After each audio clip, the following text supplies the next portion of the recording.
Malayalam big boss season 7 live updation നോക്കാം. Ticket 2 finale task നടന്ന സമയത്ത് പുറത്ത് വലിയ ചർച്ചാ വിഷയമായ ഒരു കാര്യമായിരുന്നു ആക്ടിവിറ്റി ഏരിയയിൽ വെച്ചുള്ള ഒരു എൻഡ്യൂറൻസ് ടാസ്കിൽ നൂറയെ വൃത്തികെട്ട രീതിയിൽ ആര്യൻ നോക്കി കമൻ്റ് അടിച്ചു എന്നൊക്കെയുള്ളൊരു കാര്യം.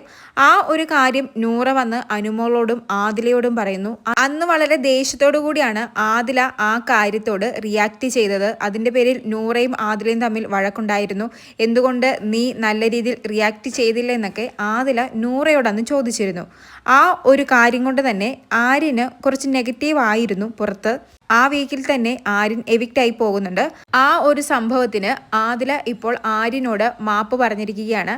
ആദില പറയുന്നത്, ഞാൻ ആര്യനെ എപ്പോഴും ഒരു അനിയനായിട്ടാണ് കാണുന്നത്. നൂറയുടെ അനിയനെ പോലെ എനിക്ക് പലപ്പോഴും തോന്നാറുണ്ട്. അതുകൊണ്ട് തന്നെ ഞാനും ആര്യനും തമ്മിൽ ഒരു വൈബുണ്ട്. ഇവിടെ ഏറ്റവും കൂടുതൽ ഡബിൾ മീനിങ് അടിക്കുന്ന വ്യക്തിയാണ് ആര്യൻ. അതുകൊണ്ട് തന്നെ എല്ലാവരും ആര്യനെ വേറൊരു രീതിക്കാണ് കാണുന്നത്. പക്ഷേ ഞാനും ഡബിൾ മീനിങ് അടിക്കുന്ന വ്യക്തി തന്നെയാണ്. അതുകൊണ്ട് തന്നെ ഞങ്ങൾ തമ്മിൽ ഒരു കണക്ഷൻ ഉണ്ട്. അവൻ എന്തുദ്ദേശിച്ചാണ് അതൊക്കെ പറയുന്നതെന്ന് എനിക്കറിയാം.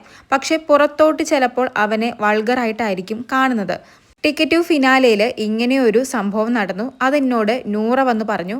പക്ഷേ ഞാൻ കുറച്ച് പാനിക്കായിട്ട് ഓവറായിട്ട് റിയാക്ട് ചെയ്തു. അത് നിനക്ക് പുറത്ത് ഒരുപാട് നെഗറ്റീവ് ഉണ്ടാക്കിയെന്ന് എനിക്ക് മനസ്സിലായി. പക്ഷേ അതിന് ശേഷമാണ് ഞാൻ റിയലൈസ് ചെയ്തത്.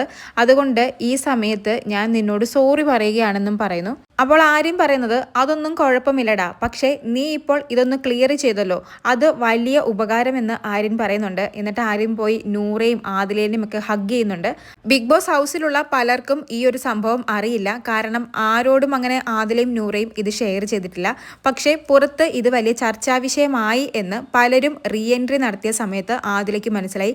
അതുകൊണ്ട് തന്നെയാണ് ആദില കാരണം ആര്യന് ഒരു ചീത്തപ്പേര് വരണ്ട, അല്ലെങ്കിൽ ആര്യൻ തെറ്റൊന്നും ചെയ്തിട്ടില്ല എന്ന് ഇപ്പോൾ എല്ലാവരുടെ മുമ്പിൽ വെച്ച് പറഞ്ഞിരിക്കുന്നത്.